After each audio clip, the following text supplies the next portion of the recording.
the first medical emergencies we will review today would be about the respiratory system. The respiratory system comprises of the respiratory tree. It starts from the upper airway, which is the nose and the mouth. Up in the nose, we can humidify and clean out the air as it passes through. And the important part of the air is oxygen. As this air passes down through the upper airway, it goes through this area called the glottic opening, or where the vocal cords sit. Just above that is called the epiglottis. The epiglottis closes and allows you to swallow, and so that no foreign objects get in there, because there's space in this, what they call the pharynx and hypopharynx. Around this area now, the larynx, they share kind of the same tube as the esophagus, the oral cavity, right? It all comes into that one area. Now air, as it comes in through this windpipe here, it goes through these vocal cords. We have these cartilaginous rings that keep this windpipe open so it doesn't just suck and then become closed. Air then travels down through these bronchus. The right and left main stem. Right is a little straighter than the left. And then air travels down through these passageways all the way down to the fine bronchioles at the end, and attach themselves down into the alveoli, where there's an exchange of oxygen for carbon dioxide leading out at the red blood cells. So you need to have adequate circulation of the red blood cell and blood supply in order to have oxygen exchange. Remember, air is coming from the outside into the lung and exchange at the alveoli. This is external respiration. Once it crosses over the capillary bed and the alveoli and sends this oxygen to the red blood cell, carbon dioxide is released from the red blood cell, and then carbon dioxide is exhaled through the respiratory drive in the center. Now this red blood cell then enters back into the heart and is pumped out through the heart and out through the aorta for the rest of the body to use that oxygen. And that oxygen down in the body and at the cellular level, say the big toe or the ear or the kidney or the stomach, now that is internal respiration, where they pick up carbon dioxide so that it can be returned back to the lungs and exhaled out. Now we may have some medical emergencies that we'll talk about that obstruct or affect the respiratory system. Quickly, if we have something that obstructs this, like a foreign body airway obstruction, somebody didn't chew so well and they have food now dislodged in this area, it blocks oxygen from coming in, and the person becomes hypoxic, turns cyanotic, blue, and then it affects the amount of oxygen being delivered to the brain, and they might pass out. In these other ones, we talk about asthma and COPD, as you're going to see these patients more often in the medical, in our medical emergencies in the field setting. Asthma. Asthma is a reversible disease. It affects the bronchioles. And these bronchioles spasm shut. They become swollen. They increase mucus production. So they become smaller as a result of this swelling. The muscles around those bronchioles constrict down. And then there's mucus that ends up becoming thick and builds up in this airway. And so what happens with this reversible airway disease, the normal lumen size of your bronchiole, here would be normal. And here we have that disease process. It's causing this airway to be obstructed. And what we would hear would be whistling sounds on our breathing when we listen to the lung sounds. And this could be heard on inhalation and expiration. And you would hear this kind of high-pitched whistling sound known as wheezes. Wheezes.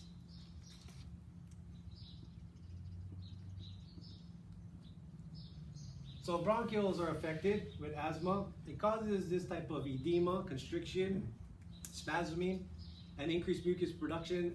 As a result, this windpipe becomes smaller and they can't get the air in. It causes them to have wheezes, and common shortness of breath is their complaint. So chief complaint, shortness of breath. Our sign that we would find would be wheezes, and the sympathetic nervous system might kick in, so they might become pale, cool, and diaphoretic. The treatment for these people would be oxygen.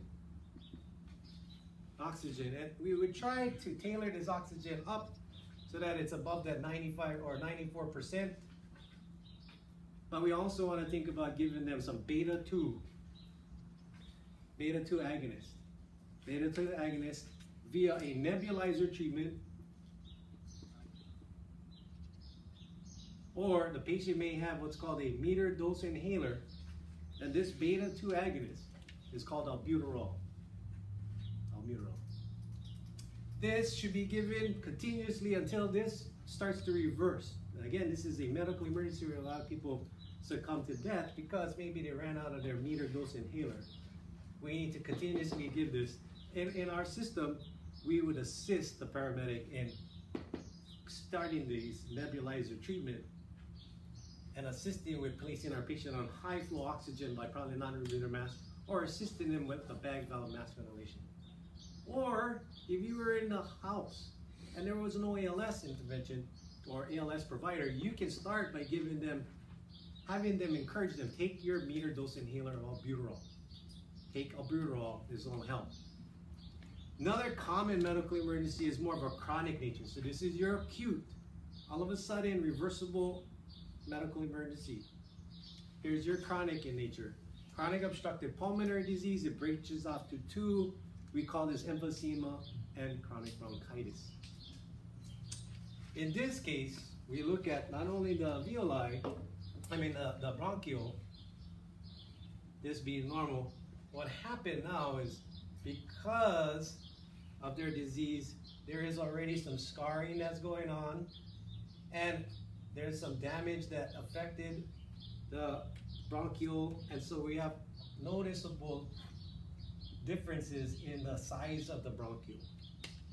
Not only did they damage the bronchial, but we look at this cluster.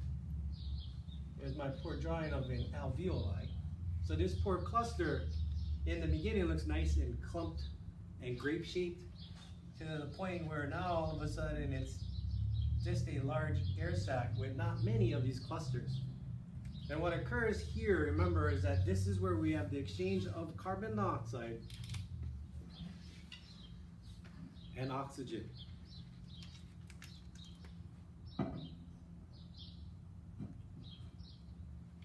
If we can't have this exchange going on because of this damaged bronchial and damaged alveoli, we just don't get that exchange. These patients have already a lot of carbon dioxide in their bloodstream, and so they breathe on what's called a hypoxic drive. When their oxygen levels get low, it triggers them to breathe. In this case, the lung sounds that we may hear might also sound like wheezes. They may also have what's called rhonchi, which is just a coarser sound of what sounds like a little bit of sticky fluid in there. So they may have rhonchi, so a sign is wheezes and rhonchi. Their symptom, their chief complaint, is shortness of breath. And our treatment would be high flow oxygen. And then we're gonna assist with ALS. And we may end up positive pressuring or using what's called a continuous positive airway pressure device, or CPAP. So these both cases may benefit from the use of CPAP. But we may also give beta-2 agonist, which is a bronchodilator for both diseases. This reduces the constriction of the smooth muscle around the bronchioles to kind of release and relax it open. Again, we want to make sure that we maintain this oxygenation. In this case, because this is chronic, this is a slower onset, this is acute onset. We're giving them both the same kind of treatment, but in one case, we know that this is not going to be as much reversible as this emergency would. So I want you to remember that not only we're giving bronchodilators, we're also giving another type of parasympatholytic or a atrovent, iprapropium bromide. This also helps to dry up the secretions. It helps to help with the beta-2 agonist that we're giving.